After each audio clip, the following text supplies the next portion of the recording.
Doctor ನೀವ್ ಹೇಳಿದ್ರಿ ಈಗ ಹಾರ್ಮೋನ್ ಡೈರೆಕ್ಟ್ ಆಗಿ ನಾವು ಇಂಜೆಕ್ಟ್ ಮಾಡಕ್ ಆಗೋದಿಲ್ಲ, ಅಲ್ಲ ಮಾಡ್ಬೋದು, ಸೆಕ್ಸುವಲ್ ಪ್ರಾಬ್ಲಮ್ ಇದ್ರೆ ಅಲ್ಲ ಫಸ್ಟ್ ಟೆಸ್ಟ್ ಮಾಡಿ ಹಾರ್ಮೋನ್ ಕಡಿಮೆ ಇದೆಯಾ ಅಂತ ನೋಡ್ಕೊಂಡು ಕೊಡ್ಬೇಕಾಗತ್ತೆ ಅಂತ.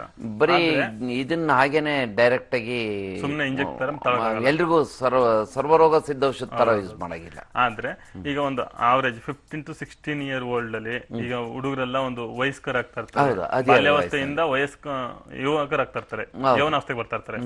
ಅಂತ ಟೈಮ್ ನಲ್ಲಿ ಪೋಷಕರೇ ವಾಲಂಟಿಯರ್ ಆಗಿ ಬಂದು ಒಂದು ಈಗ ಆಂಡ್ರಾಲಜಿಸ್ಟ್ ಹತ್ರ ತೋರ್ಸ್ಕೊಂಡು ಏನ್ ಸಮಸ್ಯೆ ಏನಾದ್ರು ಇದೆಯಾ ಇಲ್ವಾ ಆ ತರ ಏನಾದ್ರು ಮಾಡ್ಕೊಳ್ಬೋದಲ್ಲ? ಮಾಡ್ತಾ ಇದ್ದಾರೆ, ಈಗ ವಿಪರೀತ ಜನ ಬರ್ತಿದ್ದಾರೆ.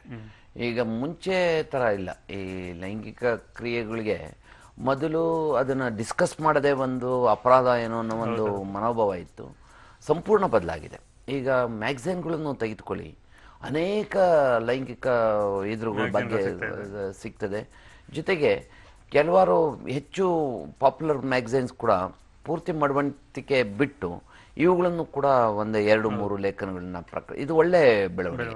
ಅಂದರೆ ಲೈಂಗಿಕ ವಿಜ್ಞಾನ ಎಲ್ರಿಗೂ ಸಿಗುವಂತಾಗಬೇಕು, ಆಗ್ಲೇ ಈ ರೀತಿಯ ತೊಂದರೆಗಳು ಕಡಿಮೆ ಆಗ್ತಾ ಹೋಗ್ತವೆ.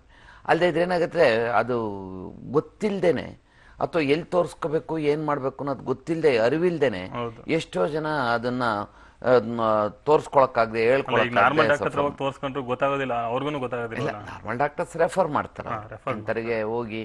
ಈಗ ಗರ್ಭಕೋಶ ಬೆಳವಣಿಗೆ ಆಗಿಲ್ಲದೆ ಇದ್ರೆ ಒಂದು ಗೈನಕಾಲಜಿಸ್ಟ್ ಹತ್ರ ಹೋಗಿ ಅಂತನೋ, ಅಥವಾ ಋಷಿನುಗಳ ಬೆಳವಣಿಗೆ ಆಗಿಲ್ಲದೆ ಇದ್ರೆ ಆಂಡ್ರಾಲಜಿಸ್ಟ್ ಅಥವಾ ಲೈಂಗಿಕ ತಜ್ಞರಿಗೆ ಅಥವಾ ಯೂರಾಲಜಿಸ್ಟ್ ಹತ್ರನೋ ಅಥವಾ ಅಟ್ಲೀಸ್ಟ್ ಜನರಲ್ ಸರ್ಜನ್ ಹತ್ರನೋ ಕಳಿಸ್ಕೊಡ್ತಾರೆ. ಅವ್ರಗಳಿಗೂ ಎಲ್ಲ ಸಂಪೂರ್ಣ ಅರಿವಿರ್ತದೆ. ಆದರೆ ಒಂದೇ ಸಾರಿಗೆ ಅವರು ಕಳಿಸ್ತಾ ಹೋಗ್ಬೋದು. ಇವರು